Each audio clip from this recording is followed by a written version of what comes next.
നമസ്കാരം, ഞാൻ സൈക്കോളജിസ്റ്റ് ജയേഷ്.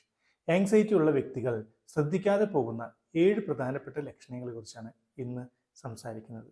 ഈ ലക്ഷണങ്ങൾ നിങ്ങൾക്കുണ്ടെങ്കിൽ കഴിയും വേഗത്തിൽ വിദഗ്ധരായിട്ടുള്ള മനഃശാസ്ത്രജ്ഞരെ കാണുവാനും എത്രയും പെട്ടെന്ന് നിങ്ങളെ ബാധിച്ചിട്ടുള്ള പ്രശ്നങ്ങൾ പരിഹരിച്ചെടുക്കാനും കൂടി ശ്രമിക്കുക.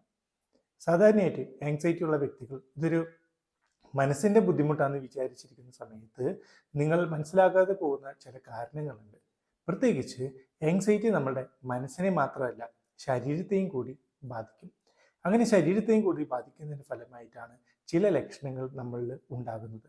പലപ്പോഴും പക്ഷേ അത് മനസ്സിൻ്റെ പ്രശ്നമാണെന്ന് നമ്മൾ കാര്യമാക്കാതെ ശരീരത്തിൻ്റെയുമായി ബന്ധപ്പെട്ട് അതുമായി വിദഗ്ധരായിട്ടുള്ള ഡോക്ടർമാരെ കണ്ട് എല്ലാത്തരം ടെസ്റ്റുകൾ ചെയ്ത് നോക്കിയാലും എവിടെയും ഒരു കുഴപ്പവും കാണുന്നില്ല. അപ്പോഴാണ് അവർ പറയുന്നത് നിങ്ങൾക്ക് ടെൻഷൻ കൊണ്ടാണ് ഈ പ്രശ്നം വന്നതെന്ന്. സോ ഇങ്ങനെയൊക്കെ പറഞ്ഞാലും അപ്പോഴും ചില ആളുകൾ വിചാരിക്കും ടെൻഷൻ വരുമ്പോൾ ഇങ്ങനെയൊക്കെ സംഭവിക്കുന്നത്, അത് മനസ്സിൻ്റെ പ്രശ്നമല്ലേ എന്നുള്ളത്. സോ മനസ്സിരിക്കുന്നത് നമ്മുടെ ശരീരത്തിനകത്ത് തന്നെ ആയതുകൊണ്ട് മനസ്സിന് എന്തെങ്കിലും ബുദ്ധിമുട്ട് വന്നാൽ ശരീരത്തിന് എന്തെങ്കിലും ബുദ്ധിമുട്ട് വന്നാൽ മനസ്സിനെയും അങ്ങോട്ടും ഇങ്ങോട്ടും ബാധിക്കുക തന്നെ ചെയ്യും.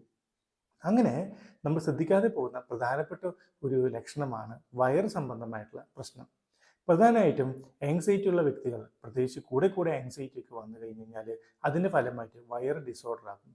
വയറ് ഡിസോർഡറിൻ്റെ ഫലമായിട്ട് ശോധനക്കുറവ്, വയറിനകത്ത് ഗ്യാസ് നിറഞ്ഞുകൊണ്ടിരിക്കുക, അതുപോലെ കുറച്ച് ആഹാരം കഴിക്കുമ്പോഴേക്കും വയറ് നിറഞ്ഞു എന്നുള്ള തോന്നൽ, ദെൻ ഏമ്പക്കം വരുന്നു, അത് കീഴ്ശ്വാസമായിട്ടും മേൽശ്വാസമായിട്ടൊക്കെ എല്ലാം പോകുന്നു. അത് കൂടാതെ തന്നെ എപ്പോഴും ഒരു ആളിക്കത്തുന്ന പോലുള്ള തോന്നലുകൾ സാധാരണയായിട്ട് സംഭവിക്കാറുണ്ട്. ഇത്തരം ലക്ഷണങ്ങളാണ് പ്രധാനമായിട്ടും ആങ്സൈറ്റി ഉണ്ടാകുന്നതിൻ്റെ ഫലമായിട്ട് നിങ്ങളുടെ വയറിനകത്ത് പ്രധാനമായിട്ടും കാണുന്നത്. രണ്ടാമതായിട്ടുണ്ടാകുന്നതാണ് ഓർമ്മക്കുറവ്. കാരണം ആങ്സൈറ്റി കൂടുമ്പോൾ സ്വാഭാവികമായിട്ടും നമ്മളുടെ ശ്രദ്ധ വഴിമാറിപ്പോകും. കാരണം ഈ ഒരു സമയത്ത് അമിതമായിട്ടുള്ള ചിന്തകൾ വരുമ്പോൾ നമ്മളുടെ ശ്രദ്ധ മുഴുവൻ ചിന്തകളിലേക്ക് പോവുകയും ആ ഒരു സമയത്ത് നമ്മൾ എന്തൊക്കെ കാര്യങ്ങളാണ് ചെയ്യുന്നത് അത് ചിലപ്പോൾ തിരിച്ചെടുക്കാനായിട്ട് സാധിക്കത്തില്ല. അതുകൊണ്ടാണ് പലപ്പോഴും ആങ്സൈറ്റി ഉള്ള വ്യക്തികൾക്ക് ഓർമ്മക്കുറവും ശ്രദ്ധക്കുറവും അനുഭവപ്പെടുന്നതായിട്ട് കാണുന്നത്. മൂന്നാമതായിട്ട് അമിതമായിട്ടുള്ള ഉറക്കം.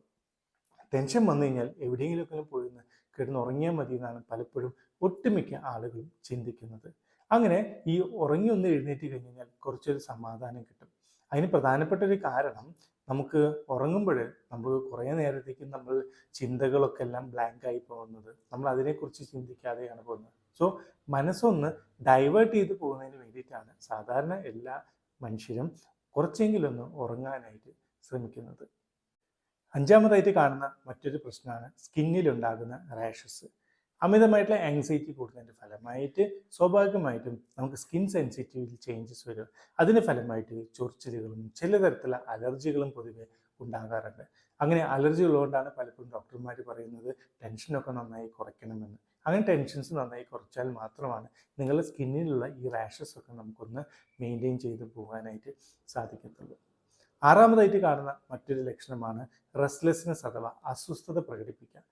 പൊതുവെ ആങ്സൈറ്റി കൂടുന്നതനുസരിച്ച് നമുക്ക് എപ്പോഴും ഫ്രസ്ട്രേഷൻസ് കൂടും, അതായത് പിരിമുറുക്കം കൂടും, അസ്വസ്ഥത കൂടും. സോ അടങ്ങി ഒതുങ്ങി ഒരു സ്ഥലത്ത് ഇരിക്കാൻ പറ്റാതെ എപ്പോഴും എന്തെങ്കിലുമൊക്കെ ചെയ്തുകൊണ്ടോ എന്തെങ്കിലുമൊക്കെ സംസാരിച്ചുകൊണ്ടോ ഒരു നിമിഷം പോലും ക്ഷമയോടുകൂടി നമുക്ക് ഇരിക്കാനായിട്ട് പറ്റത്തില്ല.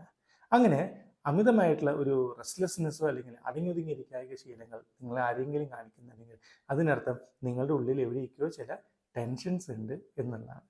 ഏഴാമതായിട്ട് കാണുന്ന മറ്റൊരു പ്രശ്നമാണ് നമ്മുടെ ശരീരത്തിനകത്ത് ചൂടും തണുപ്പും മാറി മാറി വരാം. അതെന്തുകൊണ്ടാണെന്ന് വെച്ച് കഴിഞ്ഞാൽ ആങ്സൈറ്റി ഉണ്ടാകുന്ന സമയത്ത് നമ്മുടെ മനസ്സിനകത്ത് കുറേ കൺഫ്യൂഷൻസ് ഉണ്ട്. ഇതിനെ ഞാൻ നേരിടണോ അല്ലെങ്കിൽ ഇതിൽ നിന്ന് ഒളിച്ചോടി പോകണോ? സോ ഫൈറ്റ് ഓർ ഫ്ലൈറ്റ് റെസ്പോൺസിൻ്റെ ഫലമായിട്ടാണ് ഈ പറയുന്ന ബോഡിലി ചേഞ്ചസുകൾ സംഭവിക്കുന്നത്. അങ്ങനെ നമ്മൾ ചിന്തകൾ മാറി വരുന്നതിൻ്റെ ഫലമായിട്ട് ചിലപ്പോൾ നമ്മുടെ ബോഡിയിൽ ചൂട് കൂടുതൽ തോന്നും, ചിലപ്പോൾ കൂടുതൽ തണുപ്പും ഫീൽ ചെയ്ത് വരുന്നതാണ്.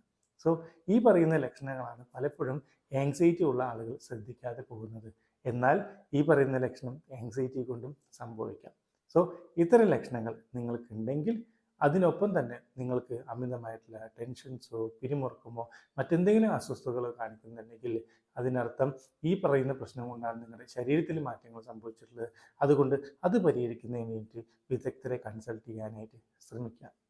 സൈക്കോളജിയുമായി ബന്ധപ്പെട്ട് മറ്റൊരു വീഡിയോയുമായിട്ട് വീണ്ടും വരാം. ബൈ.